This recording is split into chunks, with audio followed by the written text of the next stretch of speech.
Hello dear friends, my name is Prachi और मैं अपने चैनल वंडर इंग्लिश लर्निंग में आपका स्वागत करती हूँ। आज मैं आपके लिए फिर से एक न्यू स्टोरी लेकर आई हूँ जिसका टाइटल है द शेफर्ड्स प्रपोज़ल। शेफर्ड्स यानी कि चरवाहा, प्रपोज़ल यानी कि प्रस्ताव। शेफर्ड्स प्रपोज़ल, चरवाहे का प्रस्ताव। तो चलिए अपनी स्टोरी को स्टार्ट करते हैं। वन कोल्ड मॉर्निंग, वन यानी कि एक, कोल्ड यानी कि ठंडी या ठंडा, मॉर्निंग यानी कि सुबह। वन कोल्ड मॉर्निंग, एक ठंडी सुबह को, ए पुअर यानी कि गरीब, शेफर्ड माने चरवाहा, अ पुअर शेफर्ड एक गरीब चरवाहा, वॉज ग्रेजिंग, ग्रेजिंग यानी कि चरा रहा था। वॉज ग्रेजिंग ये पास्ट कॉन्टिन्यूअस टेंस है, पास्ट की बात हो रही है। Was grazing his cattle, cattle यानी कि मवेशी या फिर पशु, his cattle in a pasture, pasture यानी कि चरागाह। तो पूरी लाइन को ट्रांसलेट करते हैं। One cold morning a poor shepherd was grazing his cattle in a pasture. एक ठंडी सुबह को एक गरीब चरवाहा चरागाह में अपने पशु को चरा रहा था।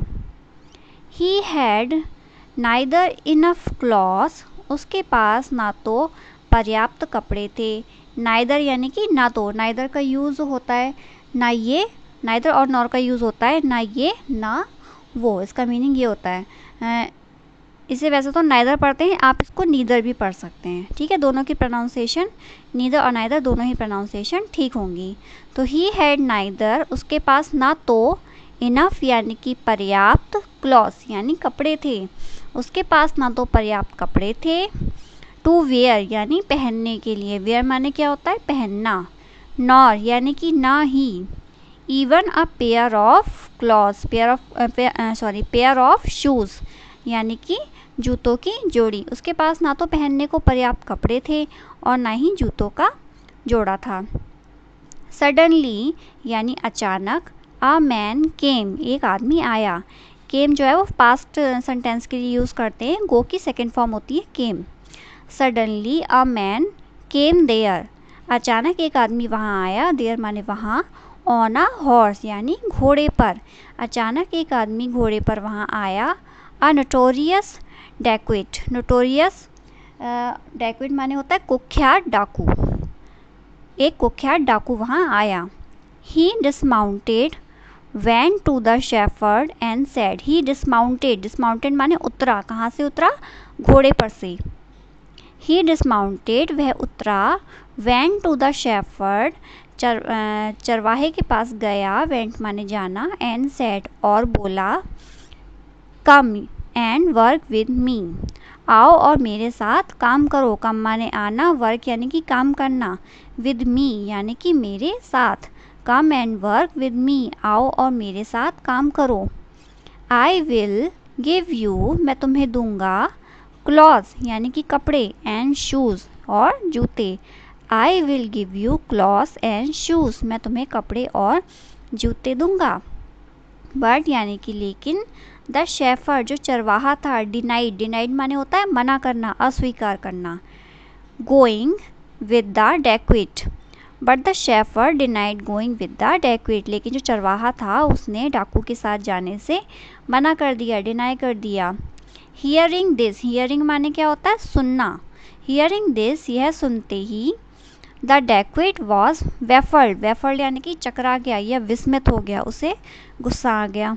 हियरिंग दिस इसे सुनकर, द डैक्विट वॉज वेफल्ड, डाकू विस्मित हो गया, एंड स्टार्टेड और शुरू कर दिया, टू बीट हिम, बीट माने होता है मारना, और उसे मारना शुरू कर दिया, किसे चरवाहे को। अगेन यानी कि दोबारा, the dacoit said to him, डाकू ने उससे कहा, you will not have to worry, तुम्हें you will not have to worry even for your food, तुम्हें अपने खाने की भी चिंता नहीं करनी होगी। You will not have to worry, तुम्हें नहीं करनी पड़ेगी, इवन फॉर योर फूड, यहाँ तक कि अपने खाने के लिए, यहाँ तक कि तुम्हें अपने खाने के लिए भी चिंता नहीं करनी पड़ेगी। एट दिस यानी कि इस पर, द शेफर्ड जो चरवाहा था, रिप्लाइड उसने उत्तर दिया।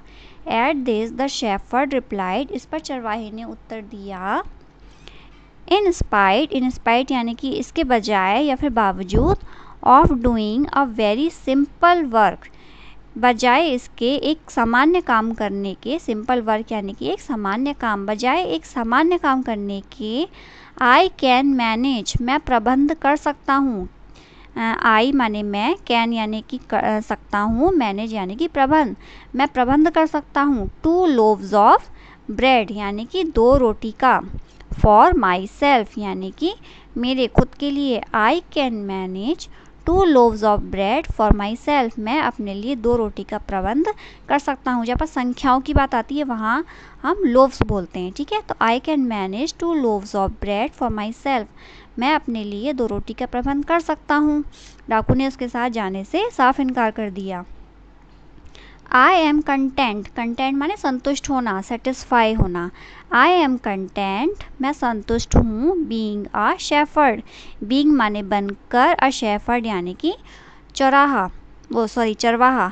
I am content being a shepherd, मैं एक चरवाहा बनकर संतुष्ट हूँ। एट लीस्ट, कम से कम। I have peace of mind, मेरे पास मन की शांति है। पीस माने शांति, माइंड यानी मन या फिर दिमाग। आई हैव पीस ऑफ माइंड, मेरे पास मन की शांति है। विच यानी कि जो, यू डोंट हैव, तुम्हारे पास नहीं है। मेरे पास मन की शांति है जो कि तुम्हारे पास नहीं है।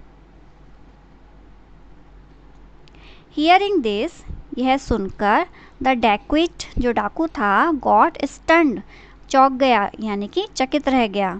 डाकू जो था वो चकित रह गया। एंड इमीडिएटली, और तुरंत, फौरन। Went to the police, police के पास गया। एंड सरेंडर्ड, और आत्मसमर्पण कर दिया, अपने आप को पुलिस के हवाले उसने कर दिया। हियरिंग दिस, यह सुनकर, the dacoit got stunned and immediately went to the police station and surrendered, यह सुनकर डाकू जो था वो चकित रह गया और फ़ौरन जाके अपना आत्मसमर्पण पुलिस के सामने उसने कर दिया। तो देखिए फ्रेंड्स, अब मॉरल क्या मिलता है। पीस ऑफ माइंड यानी कि मन की शांति, इज़ मोर, मोर माने ज़्यादा, नेसेसरी यानी आवश्यक है, ज़रूरी है। मन की शांति ज़्यादा ज़रूरी है देन का यूज़ होता है कंपैरिजन में। किसके कंपैरिजन में? लग्जरी ऑफ लाइफ यानी विलासतापूर्ण जीवन के। विलासतापूर्ण जीवन से ज़्यादा हमारे लिए मन की शांति ज़रूरी होती है। मन की शांति का मतलब ही है कि हमें जो भी मिला है हम उसमें सेटिस्फाई रहें। मन की शांति ही सबसे बड़ी हमारी संपत्ति होती है। तो फ्रेंड्स, आपको मेरी स्टोरी कैसी लगी? अगर पसंद आई हो तो प्लीज़ लाइक, सब्सक्राइब और शेयर ज़रूर कीजिएगा। Thank you friends.